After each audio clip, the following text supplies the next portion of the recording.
Whispers of the Forgotten Village. The village of Raventon had always been shrouded in mystery. Tucked away between mist-covered hills and ancient forests, it was the kind of place where the past never truly faded. Legends spoke of a forgotten curse, of whispers that drifted through the night, and of a secret buried beneath the earth, one that no one dared to unearth. For years, the villagers lived in quiet isolation, tending to their fields, repairing their homes, and gathering at the town square to exchange hushed conversations. But there was one rule they all followed without question: never leave your house after midnight. No one dared to explain why.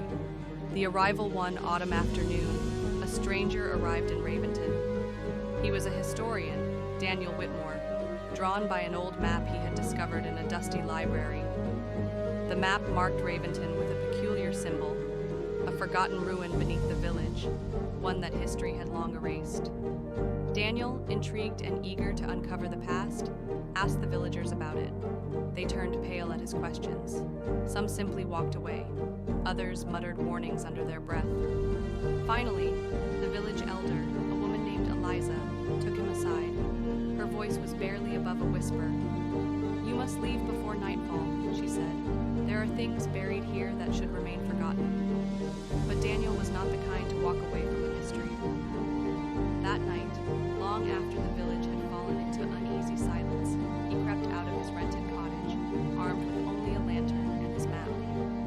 His steps were careful, his breath shallow as he made his way toward the ruins marked on the old parchment. The wind howled through the trees.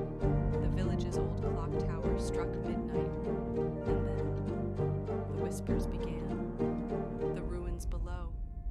At first, Daniel thought it was the wind, but as he moved closer to the ruins, a collapsed stone entrance hidden beneath overgrown ivy, he realized the whispers were words, faint, fragmented, and chilling.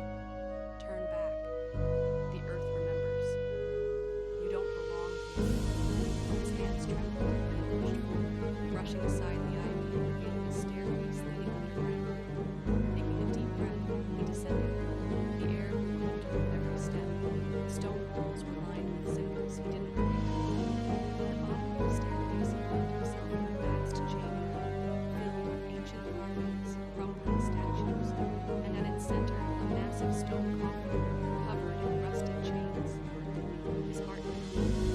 He approached the coffin, tracing the symbols with his fingers. The whispers around him grew louder, more desperate. "Do not wake it. The village is safe only if it sleeps.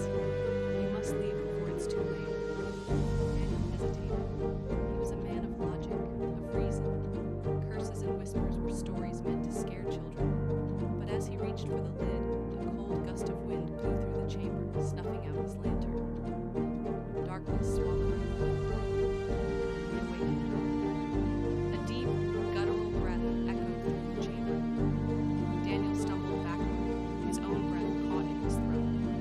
The air was thick with something ancient and powerful. The chains around the coffin rattled violently. Then a voice, one unlike the whispers, spoke. "You have woken me." Daniel's blood ran cold. The lid of the coffin began to crack open, stone grating against stone. A skeletal hand, wrapped in decayed cloth and adorned with strange symbols, emerged from within. Daniel turned and ran. Up the stairs, through the overgrown ruins, past the village square where lanterns flickered to life as terrified villagers awoke to the disturbance. He reached Eliza's house, gasping for breath. She was already at the door, her face stricken with fear. "What have you done?" she whispered. Before he could answer, the ground trembled.